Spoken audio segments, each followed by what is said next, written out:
ప్రస్తుతం తెలంగాణ శాసన మండలిలో ముఖ్యమంత్రి కేసీఆర్ మాట్లాడుతున్నారు. ఆ లైవ్ చూద్దాం. ఇటువంటి కాలంలో మనకు సాలార్ జంగ్ వచ్చినారు అధ్యక్ష. ఈ సాలార్ జంగుల గురించి కూడా చాలామంది తెలియదు. మన దగ్గర ఒకడే సాలార్ జంగ్ అని అనుకుంటారు, కానీ సాలార్ జంగులు కూడా ముగ్గురు అధ్యక్ష. మనకు నిజాంలో ఎట్లయితే 7 ఉన్నారో సాలార్ జంగులు కూడా ముగ్గురు. సాలార్ జంగ్ 1, సాలార్ జంగ్ 2, సాలార్ జంగ్ 3. సంస్కరణాభిలాషి, చాలా గొప్ప విప్లవాత్మకమైన ఆలోచన శక్తి కలిగి ఉన్నవాడు సాలార్ జంగ్ నెంబర్ 1 సార్. ఆయన పీరియడ్లో మన దగ్గర ఈ రెవెన్యూ సంస్కరణలు చాలా వచ్చినాయి, చాలా గొప్ప కూడా తెచ్చినారు. అప్పటి నుంచి ఈ సిస్టమ్ ఈరోజు మనం చూస్తున్న చాలా సిస్టమ్ అంతా కూడా వారి నుంచి వచ్చింది అధ్యక్ష. మరొక ముఖ్యమైన విషయం సార్, ఇక్కడ అందరూ గమనించాల్సినటువంటిది, గౌరవ సభ్యులు గమనించాల్సిన ముఖ్యమైన విషయం, వ్యవస్థ ప్రభుత్వం నిర్వహిస్తూ ప్రతి గ్రామంలో కూడా ఒక అధికారి ఉండాల్సిన అవసరం ఉందనే భావన ఆ రోజులో కలిగింది అధ్యక్ష. కలిగి అప్పుడు ఏం చేద్దామని ఆలోచించి వాళ్ళు పటేల్ పట్వారీ అని ఒక వ్యవస్థను తెచ్చినారు. తెచ్చి భూమి శిస్తు వాళ్ళ ద్వారా వసూలు చేసేది అధ్యక్ష. ఈ భూమి మీద వసూలు చేసే శిస్తు ఏదైతుందో అది ప్రభుత్వానికి ఒక ప్రధాన ఆదాయ వనరుగా ఉండేది. గవర్నమెంట్ రెవెన్యూ చాలా ఇంపార్టెంట్ రెవెన్యూ. అందువల్ల ఆ పోస్ట్, ఆ మనిషి అక్కడ ఉండటం చాలా రకాల మెయింటైన్ చేసేది అధ్యక్ష. వాళ్ళు ఆ మాటలన్నీ మేము చిన్నప్పుడు విన్నాం. పైసలు పట్టి అని, కమిజాఫా అని, జమాబందీ అని, తైబందీ అని, రకరకాలుగా ఆ భూమి నీటిపారుదల వ్యవస్థ కానీ రకరకాల వ్యవస్థలన్నీ దాని చుట్టూ తిరుగుతుండే అధ్యక్ష. ఇంకో మాట కూడా ఇక్కడ తమ ద్వారా గౌరవ సభ్యులకు సభకు తెలియాల్సిన బాధ్యత నాకు ఉందని నేను భావిస్తా ఉన్నా. ఒక విషయాన్ని మనందరం కూడా గమనిస్తే మంచిది. మానవ జీవిత పరిణామ క్రమంలో ఈ ఉత్పత్తి సాధనాలు తర్వాత ఇప్పుడు చాలా వచ్చినాయి అధ్యక్ష, చాలా వచ్చినాయి. మనకి 35 ఏళ్ల క్రితం ఆటో రిక్షా అంటే ఏందో మనకు తెలియదు, నోబడీ నోస్. బట్ ఈరోజు లక్షల సంఖ్యలో గ్రామాన ఊరు వాడ అంతా ఆటో రిక్షాలు తిరుగుతాం.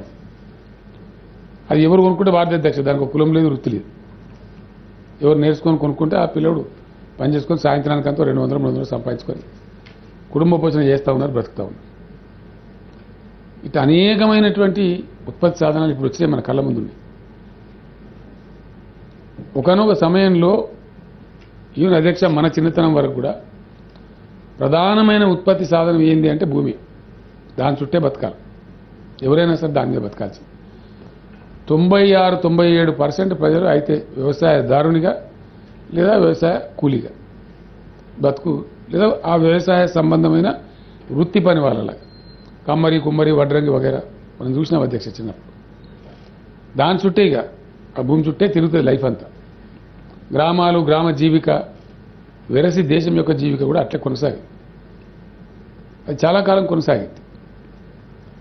కొద్ది మంది మాత్రమే అధ్యక్ష, చాలా అతి కొద్ది మంది ఉద్యోగాన్ని స్వీకరించినారు, ప్రభుత్వ ఉద్యోగం చేయటం అనేది. మరికొద్ది మంది ముఖ్యంగా వైశ్యవర్గం మిత్రులు వ్యాపారాన్ని వృత్తి స్వీకరించినారు. వాళ్ళు అట్లా బతుకు వెళ్ళదీసినారు. మిగిలిన అందరూ కూడా దీని చుట్టే బతికి. అప్పుడు వేరే లేవు. కొద్ది మంది కవులు, కళాకారులు ఉంటే వాళ్ళకి రాజపోషణ ఉండేది, వాళ్ళు అట్లా బతికేవాళ్ళు. అంతకుమించి వేరే లైఫే లేదు. ఈ విధంగా ఈ పరంపర కొనసాగుతూ ఈ రెవెన్యూ దాని యాక్టివిటీ అంతా వచ్చింది అధ్యక్ష. దానిలో చాలా మార్పులు వచ్చినాయి. మన రాష్ట్రంలో కూడా చాలా మార్పులు వచ్చినాయి. మనం హైదరాబాద్ స్టేట్గా ఉన్నప్పుడు మన స్టైల్, మన కల్చర్ వేరే అధ్యక్ష. అప్పుడంతా సాలార్ జంగ్ గారి సిస్టమే చాలా వరకు జరిగింది. అప్పుడు ఉప ముఖ్యమంత్రిగా ఉన్నటువంటి కొండా వెంకటరంగారెడ్డి గారు చాలా కృషి చేసి జాగీర్దార్ అవ్వాల్సిన వ్యవస్థ తెచ్చినారు అధ్యక్ష. దాని వెనుక వారి కృషి విశేషంగా ఉంది.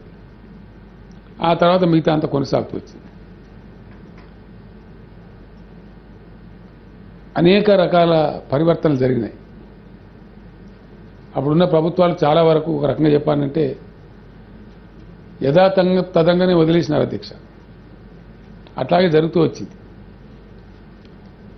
ఆ తదనంతరం ఎన్టీ రామారావు గారు ముఖ్యమంత్రి అయిన తర్వాత 85లో ఇది ఫ్యూడల్ వ్యవస్థకు అవశేషంగా ఉంది కాబట్టి పటేల్ పట్వారీ వ్యవస్థ తీసివేయాలి అని ఒక నిర్ణయానికి వచ్చి వారు తీసివేసినారు. చట్టం తెచ్చి చట్టం ద్వారా తీసేసినారు. దాని తదనంతరం విలేజ్ అసిస్టెంట్స్ అని పోస్ట్ క్రియేట్ చేసినారు. అది జరుగుతూ కొంతకాలం జరిగిన తర్వాత చంద్రబాబు నాయుడు గారు ముఖ్యమంత్రి అయిన తర్వాత ఆయన గ్రామ సచివాలయం అని పంచాయతీరాజ్ రెవెన్యూ అంతా కలిసి పనిచేయాలని 2002లో వారు ఒక మార్పు తెచ్చినారు. ఆ తదనంతరం రాజశేఖర రెడ్డి గారు ముఖ్యమంత్రి అయిన తర్వాత 2007లో అది బాగలేదు, రెండు సెపరేట్ చేయాలని చెప్పి మళ్ళీ పంచాయతీరాజే ఆ తదనంతరం రెవెన్యూనే అని విఆర్ఓ అని పోస్ట్ క్రియేట్ చేసి దాన్ని ఈ విఆర్ఓ సిస్టమ్ ఇచ్చినారు. ఆ 2007 నుంచి ఇప్పటిదాకా ఈ విఆర్ఓ వ్యవహారం కొనసాగుతా ఉంది. మనందరికీ తెలుసు. అధ్యక్ష, తెలంగాణ రాష్ట్రం ఏర్పడక ముందు సరే చాలామంది పుణ్యాత్ములు సమైక్య పాలకులు వారికి డబ్బా కొట్టిన వాళ్ళు రకరకాల వ్యక్తులు తెలంగాణ ఏర్పడితే భూముల ధరలని పడిపోతాయి, తెలంగాణ ఎకనామిక్ దెబ్బతింటుంది అని నానా రకాల దుష్ప్రచారాలు చేసినారు. కానీ భగవంతుని దయ, ప్రజల సహకారం, అద్భుతమైన రాష్ట్రంగా తెలంగాణ అవతరించింది. ఈరోజు అద్భుతంగా భూముల ధరలు పెరిగిపోయినాయి అధ్యక్ష, మనందరికీ తెలిసే విషయం. Remote corners of the state ఎక్కడ 10 లక్షల లోపల ఎకరం భూమి లేదు. అసలు 6-7 లక్షలు దొరుకుతుందని తిరుగుతుంటే కూడా దొరికే పరిస్థితి లేదు అధ్యక్ష. చాలామంది చెప్తా ఉన్నారు. Everywhere it is about 10 lakhs. కొంచెం మెయిన్ రోడ్కు ఉందంటే 25 లక్షలు 30 లక్షలు. ఏ బెంగళూరు హైవేనో, విజయవాడ హైవేనో, రాజీవ్ రహదారి హైవేనో అంటే 1 కోటి, 2 కోట్లు, 3 కోట్లు ఉంది అధ్యక్ష రోడ్ ఫేసింగ్ ల్యాండ్. ఇట్లా పెరిగిపోయి చాలామంది తెలిసి తెలియక హైదరాబాద్ అనుకుంటారు అధ్యక్ష. హైదరాబాద్ అఫ్కోర్స్ ఎనీడే హైదరాబాద్ నగరం చుట్టూ ఉన్నటువంటి భూములు మరీ పెరిగిపోయినాయి అధ్యక్ష. కోట్లే, ఇప్పుడు లక్షల ప్రసక్తే లేదు. ఇదే కాకుండా ఇప్పుడు నూతనంగా ఏర్పడే జిల్లా కేంద్రాలు కావచ్చు, లేదా పాత జిల్లా కేంద్రాలు కావచ్చు, లేదా ప్రధానమైన కొన్ని పట్టణాలు కావచ్చు, చాలా హెవీగా రేట్స్ పెరిగిపోయినాయి. ₹1 కోటి ఎకరం అనేది చాలా సులభంగా చెప్పేస్తారు ఇట్లా జిల్లా కేంద్రం పక్కన. ఇది ఖమ్మమే కదండి, అంత పెద్ద దగ్గర కూడా అట్లా వచ్చేది. ఖమ్మం అఫ్కోర్స్ పెద్ద పట్టణం. ఖమ్మం, కరీంనగర్, నిజామాబాద్, వరంగల్ ఇవన్నీ చాలా మరీ హెవీగా రేట్స్. ఇది జరుగుతుండే ఈ క్రమంలో అనేకమైనటువంటి ముఠాలు పుట్టుకురావడం, ల్యాండ్ మాఫియాలు రావడం, నకిలీ స్టాంప్ పత్రాలు తేవడం, రకరకాల లిటిగేషన్లు పెట్టి గందరగోళపరచడం, ఇవన్నీ కూడా జరుగుతూ ఉన్నాయి. మనం కూడా నిత్యం పేపర్లలో చూస్తూ ఉన్నాం. చాలా చాలా రకాల ఇబ్బందులు ప్రజలు ఎదుర్కొంటూ ఉన్నారు. ఇందులో ముఖ్యంగా రైతాంగం అధ్యక్ష. ఇంకొక మాట కూడా గౌరవ సభకు తెలియజేయాల్సిన బాధ్యత నా మీద ఉంది. తెలంగాణ ల్యాండ్ మాస్, మన భూమి ఎంత అసలు తెలంగాణ రాష్ట్రం అంటే, ఆంధ్ర వాళ్ళకి మోడీ గారు గవర్నమెంట్ మన దగ్గర నుంచి ఒక 7 మండలాలు లాగేసి ఇచ్చింది అధ్యక్ష. అందరికి తెలుసు ఆ విషయం. అన్డెమోక్రాటిక్గా కొంచెం అప్రజాస్వామ్యం, కనీసం మనకు చెప్పకుండా, మనతో కన్సల్ట్ చేయకుండా చాలా క్రూడ్ బిహేవియర్తోని ఆర్డినెన్స్ ఇష్యూ చేసి ఆదరాబాదరాగా చాలా పెద్ద దెబ్బ కొట్టినారు అధ్యక్ష. మనం భూమిని ఇవ్వడమే కాదు, విద్యుత్ ప్లాంట్, ఆ రోజు మనం విద్యుత్ కష్టాలు ఉన్నాం. అఫ్కోర్స్ ఈరోజు we're number 1 in the country. ఆ రోజు చాలా కష్టంలో ఉన్నాం. 440 పైచిలకు మెగావాట్లు, అందులో 10 months వస్తుంది అధ్యక్ష. యావరేజ్ 300 megawatts నిరంతరంగా వచ్చేటువంటి జల విద్యుత్ సీలేరు ప్రాజెక్ట్ కూడా వాళ్ళకి ఇచ్చేసినారు. చాలా పెద్ద నష్టం, శాశ్వత నష్టాన్ని మోడీ ప్రభుత్వం మనకు కలిగించింది అధ్యక్ష. I was on record. Even Telangana bandh call కూడా ఇచ్చినాం, తెలంగాణ బంద్ కూడా అబ్జర్వ్ చేసినాం. అందరికి తెలిసే విషయం. అది రికార్డ్ అయింది చరిత్రలో అధ్యక్ష. ఇది జరిగిన తర్వాత మనకు మిగిలిన 2 లక్షల స్క్వేర్ కిలోమీటర్లు పోయింది. ఇప్పుడు 1,12,000 స్క్వేర్ కిలోమీటర్లు ఉంటుంది అధ్యక్ష Telangana land mass. That is equal to 2,75,00,000 ఎకరాలు అధ్యక్ష. 2,75,00,000 acres is the land mass of Telangana state. ఇందులో సుమారు 1,50,00,000 నుంచి 1,60,00,000 అధ్యక్ష వ్యవసాయ భూముల కింద ఉంది. 66 లక్షల పైచిలకు 66,54,000 ఎంత ఉంటుంది అధ్యక్ష, మీకు ఫిగర్స్ ఇస్తాను. అటవీ భూములు ఉంటాయి అధ్యక్ష, నోటిఫైడ్ ఫారెస్ట్ ల్యాండ్స్. ఇవి పోతే మిగిలిన నదులు, ప్రాజెక్టులు, కాలువలు, national highways, railway lines, state highways, roads, ఇవన్నీ పబ్లిక్ యూటిలిటీస్ ఉంటాయి అధ్యక్ష. వీటి తదనంతరం గ్రామాలు, జనావాస ప్రాంతాలు, గ్రామం ఉన్నటువంటి ప్రాంతం కావచ్చు, పట్టణం ఉన్న ప్రాంతం కావచ్చు, సిటీస్ కావచ్చు, వీటి కింద కూడా ల్యాండ్ ఉంటుంది. ఇదంతా కలిపి లెక్కిస్తే అర్బన్ ల్యాండ్స్ ఉంటాయి అంటాం కదా అధ్యక్ష. మనం ఇవన్నీ గవర్నమెంట్ ల్యాండ్స్ కూడా ఒక కేటగిరీ ఉంటుంది అధ్యక్ష. వ్యవసాయ భూమి పోతే వ్యవసాయేతర భూమి ఏంటంటే ఫారెస్ట్, కొంత గవర్నమెంట్ ల్యాండ్, కొంత ఇప్పుడు నేను చెప్పినటువంటి కేటగిరీలు, కొంత పెద్ద భారీ పరిశ్రమలు ఉంటాయి సార్. ఓడిఎఫ్ ఎద్దుమైలారం కావచ్చు, ఆర్డినెన్స్ ఫ్యాక్టరీ మన మిదాని కావచ్చు, ఈసీఐఎల్ కావచ్చు, బిహెచ్ఎల్ కావచ్చు, ఇట్లాంటి కంపెనీస్ పబ్లిక్ సెక్టర్ కంపెనీస్ కింద ఉంటుంది, ప్రైవేట్ కంపెనీల కింద కూడా ఉంటుంది, ఇండస్ట్రీస్ కింద కూడా ఉంటుంది అధ్యక్ష. డిఫరెంట్ కేటగిరీస్లో ఉంటుంది. ఇది ఇప్పటిదాకా మనం ఇచ్చిన దానిలో మన రాష్ట్రంలో వ్యవసాయ భూమికి పట్టాదార పాస్బుక్ ఇస్తూ ఉన్నాం. మిగతా భూములకు రిజిస్ట్రేషన్ సబ్జెక్టే ఉంటుంది. ఆయా స్థానిక సంస్థలు మ్యూటేషన్ చేస్తూ ఉన్నాయి. ఊళ్ళో అయితే గ్రామ పంచాయతీ, మున్సిపాలిటీ అయితే మున్సిపాలిటీ, హైదరాబాద్ అయితే GHMC, municipal corporations corporation mutation చేస్తూ ఉన్నారు. ఇంతకు మించి వాళ్ళకు హక్కుపత్రం అంటే ఏం లేదు. మొదటిసారిగా ఈ బిల్లు తర్వాత ప్రభుత్వం ప్రతిపాదిస్తూ ఉంది అధ్యక్ష. వ్యవసాయదారులకేమో గ్రీన్ కలర్ పాస్బుక్ ఆల్రెడీ ఉంది. ఈ వీరికి కూడా ఒక హక్కు ఉండాలి కాబట్టి ఒక పాస్బుక్ ఇవ్వదచ్చినాం. అది మెరూన్ కలర్లో ఆ పాస్బుక్ వీళ్ళకు కూడా ఇవ్వబడుతుంది. ఈ బిల్లు యొక్క ముఖ్యమైన లక్షణాలు అధ్యక్ష, ఇప్పటిదాకా రాష్ట్ర ప్రభుత్వ ఆధీనంలో, స్వాధీనంలో, రాష్ట్ర ప్రభుత్వ పరిధిలో ఉండేటువంటి ఆర్ఓఆర్ ప్రకారం ఉన్న భూములన్నీ వ్యవసాయ భూములుగా, అటవీ భూములుగా, మిగతా భూములు ఇప్పుడు నేను చెప్పిన కేటగిరీలను ఉంటాయి. ఒక్క భూమి మీద మాత్రం స్టేట్ గవర్నమెంట్ ఇంటర్ఫియర్ కాదు అధ్యక్ష. ఏజెన్సీ ప్రాంతాలకు సంబంధించిన ట్రైబల్ భూమి, అది ఎల్టీఆర్. ఎందుకంటే ఏజెన్సీ ఏరియా రాష్ట్ర ప్రభుత్వం 170 యాక్ట్ అధ్యక్ష మనందరికీ తెలుసు.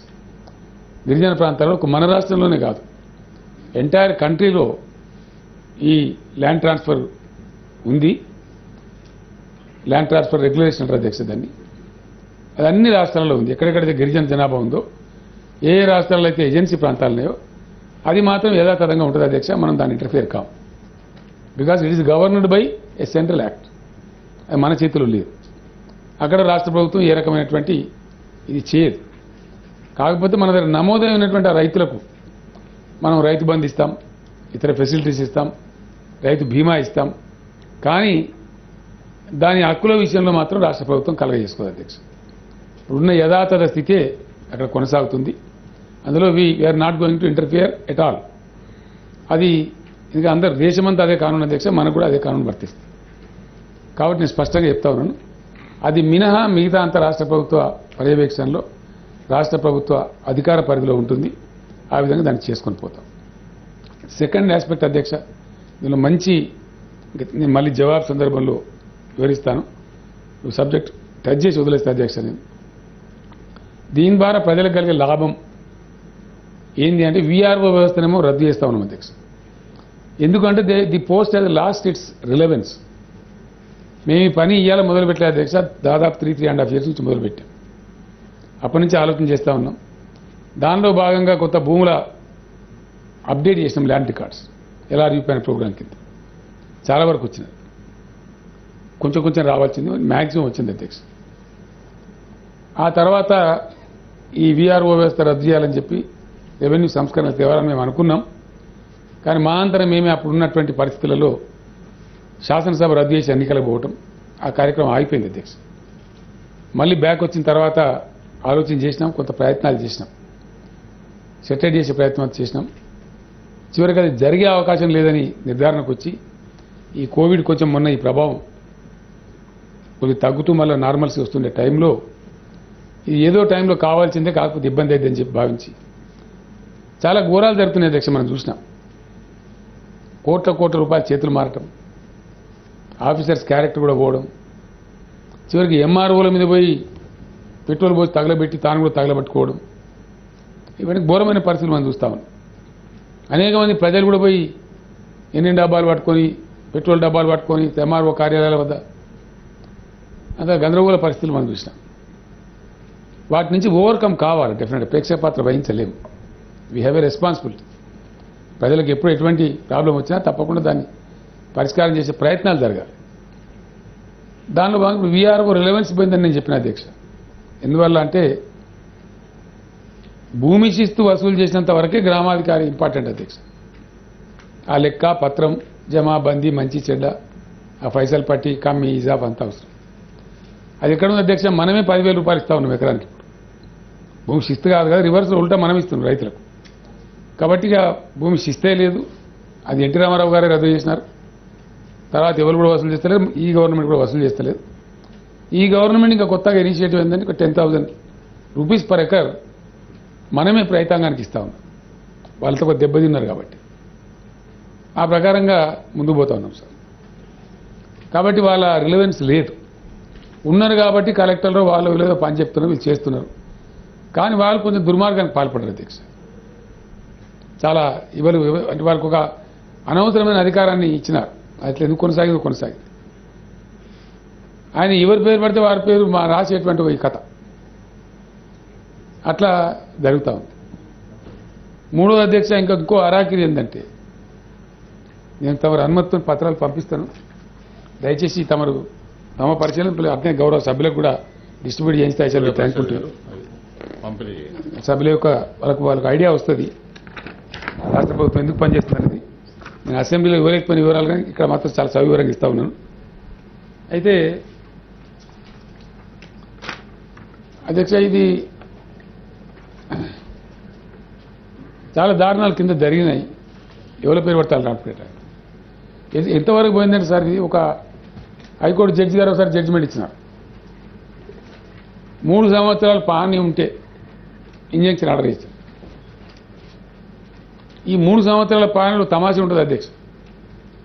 2 సంవత్సరాల పాని ఎంఆర్ఓ ఆఫీసులు నమోదై ఉండాలి. 3వ సంవత్సరం అవసరమే లేదు, వీఆర్ఓ గారు ఇవ్వచ్చు. దాన్ని చేతి పాని అంటారు. ఆయన చేతి పాని ఇచ్చేస్తే అది కూడా పరిగణలోకి తీసుకొని ఇంజెక్షన్ ఆర్డర్ ఇచ్చేస్తారు. నిన్ననే మా రాష్ట్ర రైతు బంధు సంఘం అధ్యక్షుడు రాజేశ్వర రెడ్డి గారు చెప్తా ఉన్నారు. వారి పక్క గ్రామంలో ఒక ప్రొఫెసర్ గారు ఫోన్ చేసి, మన కేసీఆర్ గారు చెప్పారు ఇదే కేసు ఇప్పుడు మా ఊర్లో ఉంది, 6 ఏళ్ళ పాప మా రైతు తాను చెప్పినారు. ఇవన్నీ జరిగినాయి. కొంతమంది పాపం తెలియక అవగాహన లేక బయట అవాకులు చవాకులు మాట్లాడుతూ ఉన్నారు. ఎంత భూస్వాములకు సాయం చేసేదేమో అధ్యక్ష. ఇప్పుడు భూములు లేవు, సాములు లేవు. ఇది కఠోరమైన సత్యం. పేపర్ నేను అందుకే ఇచ్చిన. భూమి వ్యవస్థ ఎట్లా ఉంది ఇప్పుడు రాష్ట్రంలో ఒక్కసారి చూస్తే మనకు అర్థమవుతుంది. మొత్తం సార్ 60,95,134 మంది పట్టదారులు ఉన్నారు. మనం భూమి 1,50,00,000 ఇందాకనే మనం చేసినట్టుంది. ఇందులో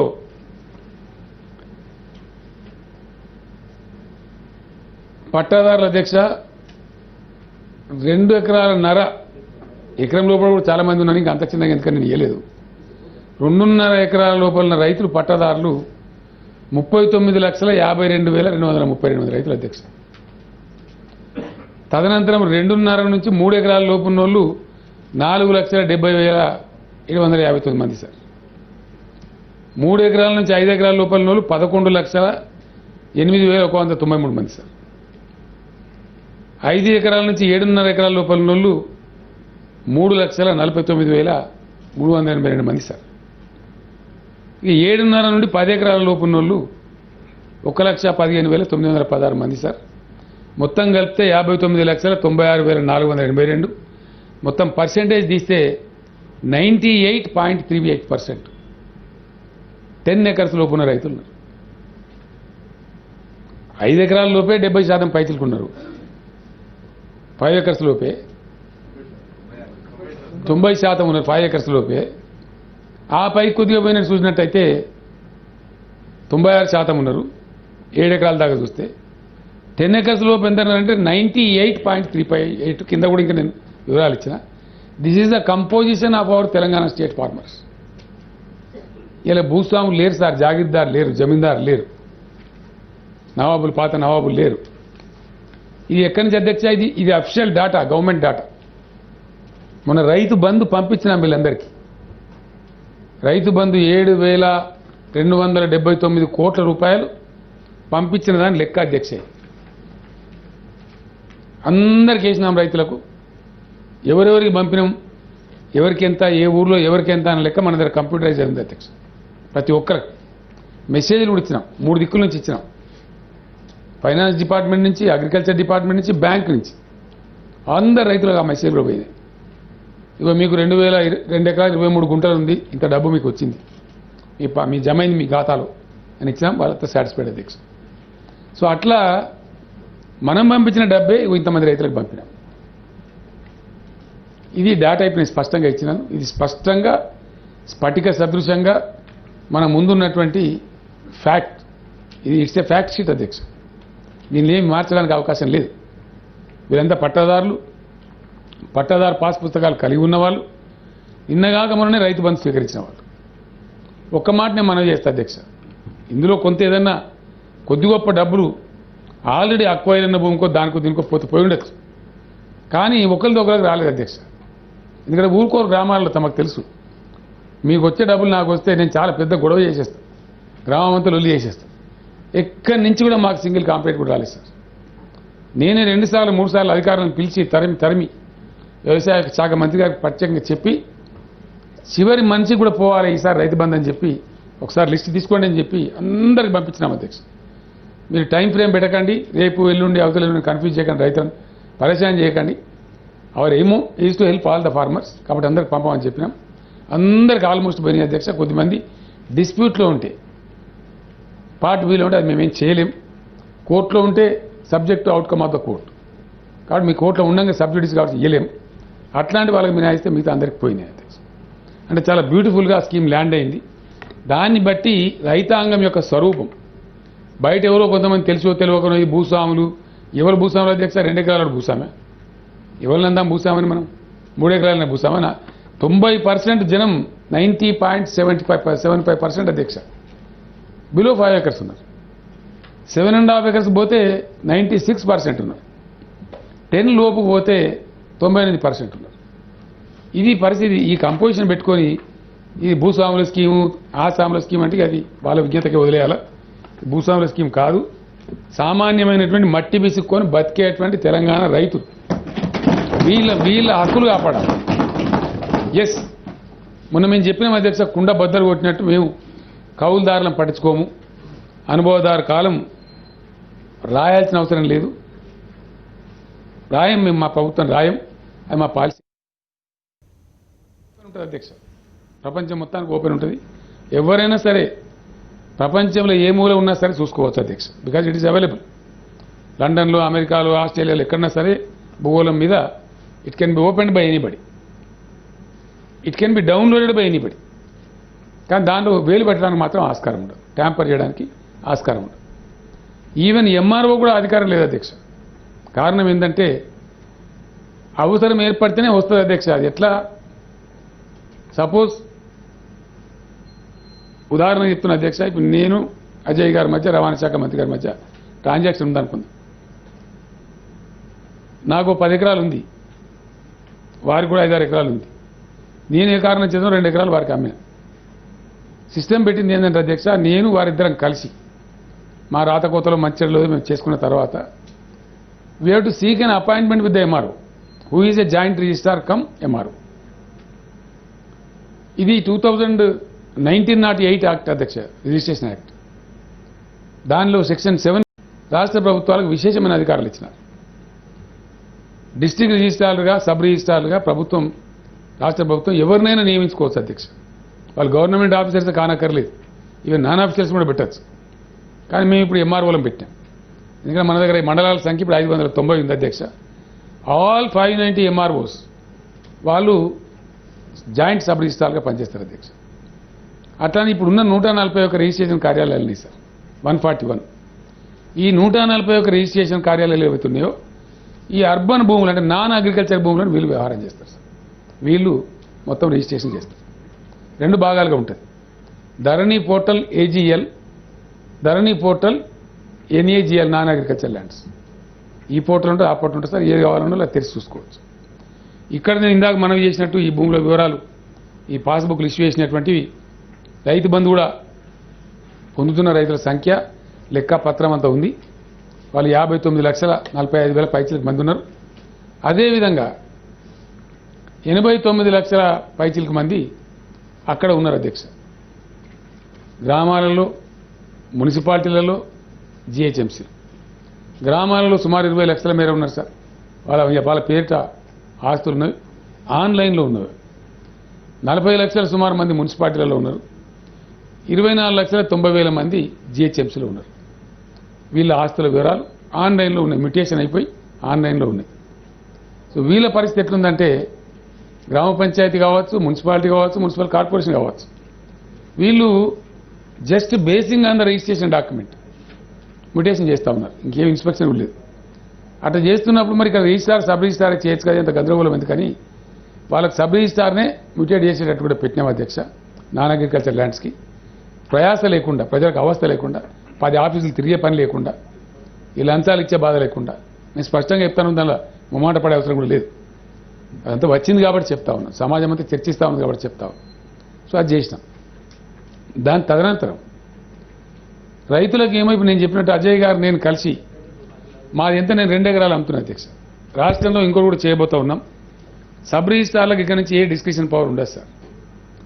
రేట్స్, రిజిస్ట్రేషన్ రేట్స్ అన్నీ కూడా అన్ని కేటగిరీల భూములకు ప్రభుత్వం ఒకటేసారి గజెట్ నోటిఫై చేస్తుంది.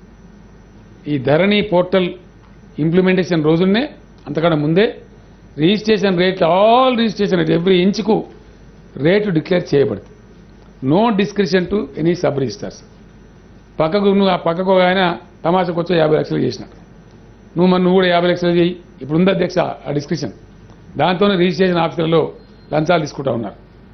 No more corruption in the registration officer sir. Every inch of Telangana will be notified. ఇది రేట్ స్లాబ్. అక్కడ పక్కకు 50 లక్షలు చేసినా అదే రేట్ ఉంటుంది, ఎంత చేసినా అదే రేట్ ఉంటుంది. The same rate will continue. కాబట్టి ఒక్కసారి గవర్నమెంట్ నోటిఫై చేస్తుంది, అవే రేట్లు ఉంటవి. ఆ రేట్ ప్రకారమే అపాయింట్మెంట్ మాకు ఎంఆర్ఓ గారు ఇస్తారు అధ్యక్ష. మేము ఆన్లైన్ బుక్ చేయవచ్చు, లేకపోయి కలిసి బుక్ చేయొచ్చు, ఎట్లన్నా బుక్ చేయొచ్చు, టెలిఫోన్ ద్వారా కూడా బుక్ చేసుకోవచ్చు. చేస్తే పద్ధతి ఏంది అధ్యక్ష, ఊరికే ఇయ్యర్ అపాయింట్మెంట్. మేము ఏదైతే 2 ఎకరాలు నేను అమ్మదలుచుకున్న వారు కొనదలుచుకున్నారో ఆ వివరాలు ఇవ్వాలి, సర్వే నెంబర్ ఇవ్వాలి, మా పాస్బుక్ నెంబర్ ఇవ్వాలి, ప్లస్ రిజిస్ట్రేషన్ వాల్యూ డబ్బులు కూడా కట్టాలి. ట్యాక్స్ కడితేనే అపాయింట్మెంట్ దొరుకుతుంది. Have to pay. దాని మ్యూటేషన్ ఛార్జ్ కూడా పెట్టినాం అధ్యక్ష. రైతు రక్షణ అది. రిజిస్ట్రేషన్ ఛార్జ్ ఉంటుంది, ఎకరానికి ఏదో స్వల్పంగా పెడతాం. మ్యూటేషన్ కూడా అవుతుంది. ఎందుకంటే మ్యూటేషన్ ఛార్జ్ పే చేస్తే ఆయనకు రిసీట్ వస్తుంది. ఆటోమేటిక్గా అది కూడా అయిపోయినట్టుగా ధృవీకరించబడుతుంది. కాబట్టి 2 ఛార్జీలు కూడా పే చేయాలి, అప్పుడు అపాయింట్మెంట్ వస్తుంది. అపాయింట్మెంట్ మాకు ఏ రోజు ఇచ్చిండ్రో ఆ రోజు యాక్యురేట్గా రిజిస్ట్రేషన్ చేయబడుతుంది, మ్యూటేషన్ కూడా అయిపోతుంది అధ్యక్ష. ఎంత బాగుంటుందంటే మేము ఆఫీస్కి పోయిన తర్వాత మాకు అంత 15-20 నిమిషాలు లేదా maximum half an hour sir, అంతగానే ఉండదు.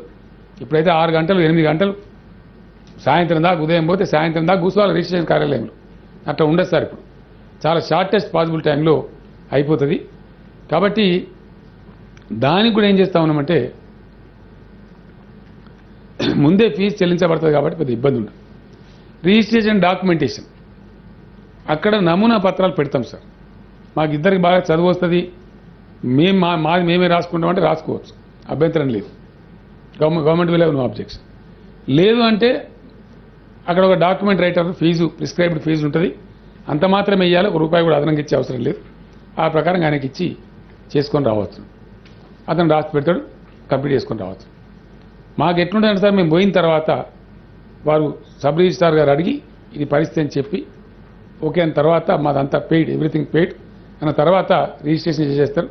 చేయడం దాని బ్యాక్ ఎండ్లో ఆటోమేటిక్గా మ్యూటేషన్ కూడా అయిపోతుంది. ఆ ఫీజు కూడా పే చేసినాం కాబట్టి ఇమీడియట్ మాకు కనపడుతున్నప్పుడు అధ్యక్ష ధరణి పోర్టల్లో నా పాస్బుక్లో 2 ఎకరాలు డిలీట్ అవుతుంది, అజయ్ గారి పాస్బుక్లో యాడ్ అవుతుంది. ఆ పాస్బుక్ కాపీస్ ఇస్తారు మాకు అప్పటిదప్పుడే. బ్యాంకులో ఎట్లయితే మన పాస్బుక్ అప్డేట్ చేసి ఇస్తున్నారో సేమ్ మోడల్ అధ్యక్ష అది మనకి ఇస్తున్నారు. అదేవిధంగా ధరణి పోర్టల్లో ఏదైతే అప్డేట్ అయిందో ఆన్ ది స్పాట్ దాని ఎక్స్ట్రాక్ట్ కాపీ కూడా మాకు ఇద్దరికి ఇస్తారు అధ్యక్ష. అంటే registration, updation, registration, mutation, updation and extract copy మాకు అప్పుడే మా కళ్ళ ముందే పోర్టల్లో చూపిస్తారు. కాపీ వస్తుంది, తీసుకొని మేము హ్యాపీగా బయటకు వస్తాం అధ్యక్ష. ఇంకెక్కడికి మేము తిరిగే పని లేదు, ప్రయాసపడే పని లేదు, ఎవరికో రూపాయి నోటిచ్చే పని లేదు. ఇది ఇంత క్లోజ్ అయిపోతుంది. ఇది ఒక రకమైన పట్ట మార్పిడి, అంటే సేల్ అండ్ అగ్రిమెంట్ ద్వారా జరిగేది సార్. మిగిలినటువంటిది ఇక వారసుల విషయానికి వస్తే దాన్ని ఫౌతి అని అంటారు సార్. దానిలో కూడా భయంకరంగా లంచాలు తీసుకుంటున్నారని ప్రజలు బాధలు పడతా ఉన్నారు, ఇబ్బంది పడతా ఉన్నారు.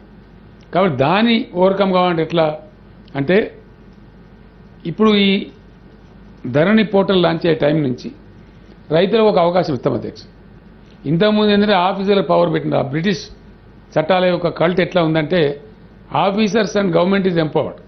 మేము ఇక్కడ ఫ్యామిలీని ఎంపవర్ చేస్తా ఉన్నాం. ఫ్యామిలీ మీ ఇంట్లో జరిగింది ఏదో ఒకటి, ప్రధాని చనిపోయింది, ఆస్తి పంపకం జరగాలి, అందరూ కలిసి జాయింట్గా మీరు మాట్లాడుకొని సంతకాలు పెట్టుకొని అపాయింట్మెంట్ అడగండి, మ్యుటేషన్ ఫీజు కట్టండి, రిజిస్ట్రేషన్ ఫీజు కట్టండి, ప్రతి వాళ్ళకి చేసేస్తారు అధ్యక్ష. సేమ్ ఇదే పద్ధతిలో చేస్తారు. లేదంటే వాళ్ళు సివిల్ కోర్టుకు పోవచ్చు అధ్యక్ష. ఎందుకంటే మేము రెవెన్యూ కోర్టు రద్దు చేసినాం, ఒక స్పష్టమైన అవగాహనతో చేసినాం. ఇంత క్లీనెస్ట్ మెథడ్ వచ్చిన తర్వాత లిటిగేషన్ స్కోపే ఉండదు. ఇక కావలసుకొని వివాదాలు పెట్టుకునే వాళ్ళు, కావలసుకొని తగులు పెట్టుకునే వాళ్ళు, వాళ్ళ కోసం ప్రభుత్వ టైం వేస్ట్ చేయదలుచుకోలేదు అధ్యక్ష. ఎందుకంటే మేము కొంతమంది ఉంటారు అధ్యక్ష స్టాటిస్ట్ ఫెలోస్, నేను బాగుపడకున్నా నిన్ను బాగుపడియా అనే బాబత్ పాలి పంచాయతీలు అంటారు అధ్యక్ష. అట్లాంటి వాళ్ళ కోసం ప్రభుత్వం, కలెక్టర్లు, ఆర్డీఓలు వాళ్ళ టైం వేస్ట్ చేసుకునేది ఓల్డ్ ఫ్యాషన్. అది మేము చేయదలుచుకోలేదు. నీకు అంత కొట్టాడ పెట్టుకోవాలంటే అంత పెద్ద అది ఉంటే ప్లీజ్ గో టు కోర్టు. అక్కడ 5 అంచెలు అధ్యక్ష. వాళ్ళు కూడా పని దొరుకుతుంది మంచిగా. సివిల్ కోర్టు ఉంది, దాని మీద సబ్ కోర్టు ఉంది, దాని మీద సెషన్ కోర్టు ఉంది, దాని మీద హైకోర్టు ఉంది. అంతగా ముదిరిన కేసు అయితే సుప్రీంకోర్టు కూడా ఉంది. కాబట్టి వాళ్ళకు కూడా పని ఉండాలి. కాబట్టి జస్టిస్ డిపార్ట్మెంట్కు ఆడికి పోవచ్చు, మంచిగా పరిష్కారం చేసుకోవచ్చు. అది హార్డ్లీ 1-2% కూడా ఉండదు సార్. 97-98% ఇక్కడనే అయిపోతుంది ఇంత క్లీన్గా ఉన్న తర్వాత. ఇక 1-2% కావలసుకొని రచ్చకెక్కే వాళ్ళు, కావలసుకొని వివాదాలు పెట్టుకునే వాళ్ళ గురించి మేము చేయదలుచుకోలేదు అధ్యక్ష. ఇది చాలా బాగా డెవలప్ అవుతా ఉంది పోర్టల్. మనకు ఫింగర్ ప్రింట్ ఉంటుంది అధ్యక్ష, బయోమెట్రిక్, ఐరిస్ కూడా ఉంటుంది, ఆధార్ నంబర్ ఉంటుంది, ఫోటో ఉంటుంది. ఇన్ని ఐడెంటిటీతో జరుగుతుంది అధ్యక్ష. నేను ఇంతకుముందు జోక్స్ ఉన్నాయి సార్. నేను ఢిల్లీలో కేంద్ర మంత్రి ఉండే టైంలోనే ఒక ఆయన న్యూఢిల్లీ రైల్వే స్టేషన్ రిజిస్ట్రేషన్ చేసిన అధ్యక్ష. న్యూఢిల్లీ రైల్వే స్టేషన్ రిజిస్ట్రేషన్ చేయడం కాదు, బ్యాంక్ పోయి ఆయన లోన్ కూడా తీసుకున్నాడు దాని మీద. అప్పుడు చర్చకు వచ్చింది. ఆ బ్యాంక్ లోన్ తీసుకుంటే అప్పుడు చర్చకు వచ్చింది. చేసిన ఒక ఆయన, మేము సీఆర్ గారు నేను ఇద్దరు మంత్రులు ఉన్నాం క్యాబినెట్లో. అప్పుడు కూడా ఒక ఆయన హుస్సేన్ సాగర్లో 14 ఎకరాలు రిజిస్ట్రేషన్ చేసిన అధ్యక్ష. చెరువుల నీళ్ళ ఈ చార్మినార్ కూడా చేస్తారని పెద్ద జోక్స్ ఉంటాయి అధ్యక్ష. అంటే ఇప్పుడు ఏ పడితే చేయొచ్చుగా, రేపు అట్లా ఉండదు అధ్యక్ష. బయోమెట్రిక్ పెట్టాలి, ఐరిస్ చూస్తారు, ఫోటో చూస్తారు, పీపీబీ నంబర్ ఇవ్వాలి, పీపీ ఇవన్నీ ఉంటేనే పోర్టల్ ఓపెన్ అవుతుంది sir. Otherwise MRO also can not open.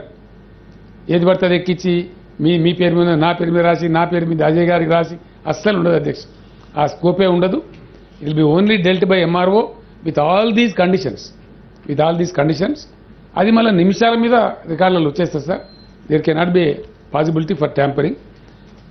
దీనికి సంబంధించి ఈ బయోమెట్రిక్స్, ఈ iris, Aadhaar card number, photo identity ఇవి లేకుండా సైట్ ఓపెన్ కాదు. No registration, no fraud, no tampering. ఇది పెట్టిన పద్ధతి అధ్యక్ష. అర్బన్ ప్రాపర్టీ కూడా ఇదే పద్ధతిలో రిజిస్ట్రేషన్ జరుగుతుంది. దీని తర్వాత సార్ మేము తీసుకున్న విప్లవాత్మకమైన చర్య, ఖర్చుతో కూడుకున్నది, కానీ నవీనమైన టెక్నాలజీ వచ్చింది కాబట్టి పూర్తి స్థాయిలో వివాదాలు సమసిపోవాలి. ఏ దేశాలు, అభ్యుదయ దేశాలలో ల్యాండ్ రికార్డ్స్ క్లీన్గా ఉన్నాయో అక్కడ జీడీపీ 2-3% పెరుగుతూ ఉంది అధ్యక్ష. బ్రహ్మాండంగా పెరుగుతూ ఉంది. కాబట్టి అది కూడా ఇక్కడ మన దగ్గర పెరుగుతుంది. దాన్ని ఆశించి శాశ్వతంగా ఈ భూ సమస్యలు పోవాలి, ఎవరి భూమి వాళ్ళు చేసుకొని హ్యాపీగా బతకాలి. అంత పేదోళ్ళే ఉన్నారు, అంత చిన్న కమతాల రైతులు ఉన్నారు. వేల మీద లెక్కించదగా కొద్దిమంది తప్ప మిగతా వాళ్ళంతా చిన్నవాళ్ళు ఉన్నారు. టార్గెట్ ఎవరైతారు అధ్యక్ష? చిన్నవాళ్ళే. వీఆర్ఓలు బాధ ఎవరిని? పెద్ద భూస్వామి అంటే ఒక 25-30 ఎకరాలైనా కొద్దిగా మూతబారే ఉంటాడు. ఆయన పని ఏదో ఎలా తీసుకుంటాడు, కలిగిన వాళ్ళు ఎట్లనే చేసుకుంటారు.